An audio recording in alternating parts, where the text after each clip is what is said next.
Welcome to Manila Updates. TV, please subscribe and press the bell icon for more updates. The air in Manila crackles with anticipation, as if the city itself senses that something historic is unfolding. The first light of dawn reveals a city on the brink of change. Its people moving, with a sense of purpose that goes beyond the ordinary rush of daily life. There's a quiet, determined energy in the streets, an unspoken understanding that the events of today will echo far beyond the city's borders. Commuters, students, and workers alike are glued to their phones and radios, hungry for the latest updates. News channels flash bold headlines. Philippines enacts new maritime law, redrawing its official map. The story dominates every screen and conversation, signaling a turning point in the nation's history. This is not just a bureaucratic update, it's a calculated move in a tense chess game on the South China Sea, where every decision is scrutinized by both allies and rivals. The stakes are high, and the world is watching closely. For years, Chinese Coast Guard vessels and Philippine supply boats have clashed around remote shoals and reefs, their encounters often tense and sometimes dangerous. These waters have become a flashpoint, a symbol of sovereignty and resistance. The Philippine Maritime Zones Act marks a significant escalation, moving from diplomatic protests to cementing claims in the language of international law. It's a bold step, signaling that the Philippines is ready to assert its rights with clarity and conviction. The government has drawn its own lines, based on the United Nations Convention on the Law of the Sea, or UNCLOS. These boundaries are not just lines on a map, they are a statement of intent, backed by international agreements and legal frameworks. This act is a declaration. This is our territory, defined by law, and we will defend it. The message is clear, both to the nation and to the world. The Philippines will not back down. For fishing communities, this is not an abstract debate but a matter of daily bread and national pride. Their livelihoods depend on these waters, and every new law or confrontation directly impacts their future and their families. The world watches as the Philippines makes its move, setting the stage for a new phase in this long-running dispute. Analysts and diplomats debate what comes next, as regional tensions simmer and alliances are tested. The game has changed, and the world waits to see how it will unfold. In the days ahead, every action and reaction will shape not just the fate of these contested waters, but the future of the region itself. For the Philippines, the sea is life itself. It is the heartbeat of the nation, shaping the daily rhythms of millions who depend on its bounty. Generations of Filipinos have looked to the horizon, drawing sustenance, inspiration, and hope from these vast, blue waters. The West Philippine Sea is not just a name, it's a declaration of identity and ownership. It is a symbol of the Filipino people's deep connection to their maritime heritage, and a reminder of their enduring claim to these vital waters. This area covers the exclusive economic zone, 200 nautical miles from the coast, where the Philippines has exclusive rights to resources. Within this zone, the nation can fish, explore, and manage natural resources, ensuring that the benefits flow directly to its people. These waters support millions through fishing, providing livelihoods for families and fresh seafood for tables across the country. The bustling markets and vibrant coastal communities are living proof of the sea's importance. Beneath the waves, the West Philippine Sea holds vast reserves of oil and natural gas, crucial for energy independence. Tapping into these resources could help power homes, fuel industries, and reduce reliance on foreign energy. For coastal communities, places like Scarborough Shoal are ancestral fishing grounds, not just dots on a map. These are places where traditions are passed down, and where the sea's gifts have sustained families for centuries. The presence of foreign vessels threatens their way of life and fuels national resentment. Every incursion is felt deeply, as it disrupts livelihoods and challenges the nation's sovereignty. Control over the West Philippine Sea is about food security, energy, and economic growth. It is about ensuring that future generations inherit a sea that can still provide and sustain. It's also a vital artery for global trade, making regional stability an international concern. Billions of dollars worth of goods pass through these waters, connecting Asia to the world. For the Philippines, this is about national security and the right to chart its own future. Protecting these waters means protecting the nation's independence and dignity. The fight for these waters is a fight for the nation's soul and prosperity. It is a struggle to preserve a way of life, to defend what is rightfully theirs, and to secure a brighter future for all Filipinos. China's claim to the South China Sea is symbolized by a bold, controversial line drawn across its official maps, a line that has become a flashpoint for regional and global tensions. This sweeping boundary, known as the Nine-Dash Line, is at the heart of one of the world's most complex maritime disputes, affecting the lives and livelihoods of millions who depend on these waters. The story of this line began in 1947, when it first appeared as an 11-dash line on Chinese maps. Over time, it was quietly modified to 9 dashes, each dash representing a claim that encloses nearly 90% of the South China Sea. This evolving cartographic boundary has shifted with China's changing political priorities, but its intent has remained the same: to assert sweeping control over a vast and resource-rich maritime region. Despite its prominence on Chinese maps, the Nine-Dash Line is based on ambiguous historical claims that lack clear documentation. International bodies, including the United Nations, have consistently refused to recognize it, citing the absence of legal or historical justification.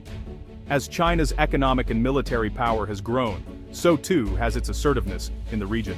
The government now refers to the area within the line as blue national soil, a term meant to evoke sovereignty over the sea itself, a concept that has no foundation in international law or precedent. Chinese officials argue that their claim is rooted in history, pointing to ancient texts, navigational records, and artifacts as evidence. However, most international experts and legal scholars find these arguments unconvincing, noting that historical presence does not equate to legal ownership under modern maritime law. The fact that Chinese fishermen have sailed these waters for centuries is not by itself a valid basis for claiming sovereignty over an entire sea. International law is clear: historical fishing activity does not grant exclusive rights to vast maritime zones.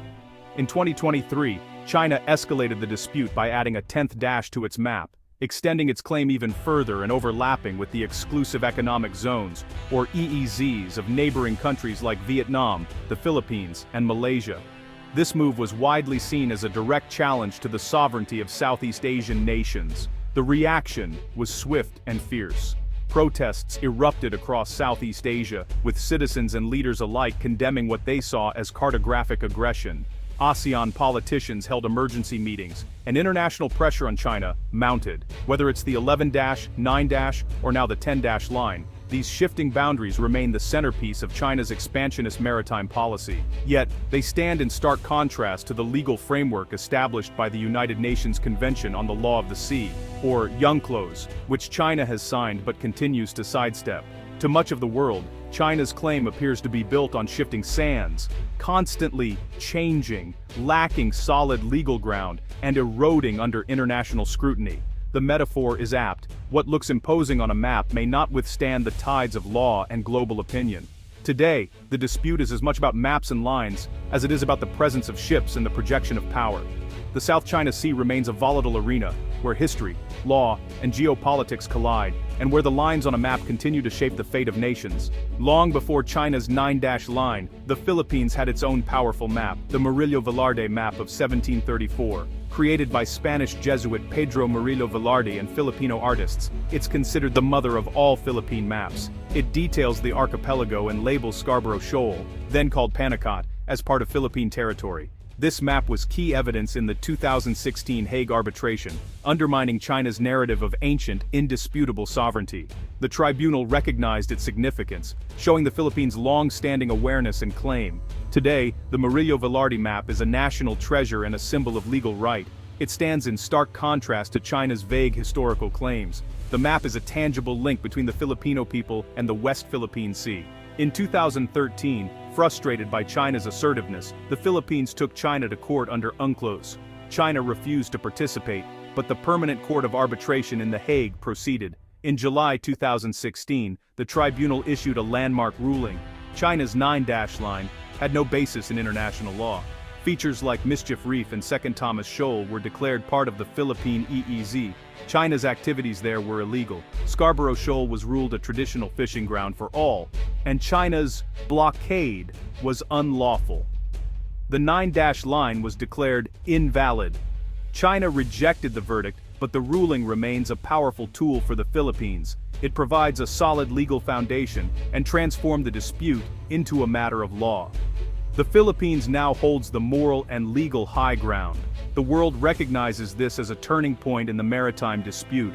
Building on the Hague victory, the Philippines passed the Maritime Zones Act, This law defines the country's maritime zones, internal waters, territorial sea, EEZ, and continental shelf, using precise coordinates. It harmonizes all maritime laws and provides clarity for government agencies and the international community. The act formally adopts the 2016 Arbitral Award, making it part of domestic law. Policy and actions in the West Philippine Sea must now align with the Hague verdict. The law affirms sovereign rights over resources within the EEZ and codifies the victory. Instead of military escalation, the Philippines uses law and cartography to defend its territory. The act strengthens the country's position for diplomatic protests and resource development. It's a powerful example of a smaller nation using legal tools to assert its rights. The Philippines now stands on a foundation of clearly defined law. The Maritime Zones Act is a direct response to China's 2023 10-line map. China's map ignored neighbors' claims and the Hague ruling, trying to create facts on paper. The Philippines' law is counter-lawfare. Its map is based on international law, not unilateral claims. And the new Philippine map shows the EEZ and continental shelf, visually rebutting China's claims. This shifts the narrative, forcing the world to choose between a law-based map and one based on unsubstantiated history. Any future Chinese incursion can now be protested as a violation of both international and Philippine law. The act is a calm, deliberate checkmate to China's cartographic bullying. Comparing the evidence, the Philippines stands on verifiable law and history. The Murillo-Villard map is a tangible artifact, not a political statement, and clearly marks Philippine territory. The 2016 Hague ruling provides a definitive legal interpretation, rejecting China's historic rights claim. The Philippines' case is a blend of concrete history and modern law. China's evidence is ambiguous, ancient texts and artifacts that don't prove sovereignty. The 9-line is a recent creation, legally meaningless under UNCLOS. The Philippines presents public, verifiable evidence. China relies on its own interpretation of history. The international legal community finds the Philippine case far more compelling. The world sees the difference between fact and fiction. The Philippines' strategy is a masterclass in asymmetrical statecraft. Unable to match China's might, it fights in the arena of law and public opinion. The Hague ruling and the Maritime Zones Act form a powerful one-two punch, delegitimizing China's claims and formalizing the Philippines' own. Every Chinese incursion is now a violation of both international and Philippine law. The Murillo-Villard map adds historical depth, countering China's narrative. The Philippines' claim is rooted in both modern law and deep history. By codifying its maritime zones, the Philippines puts China on the defensive. Even against a superpower, a smaller nation can achieve checkmate with facts, law, and truth.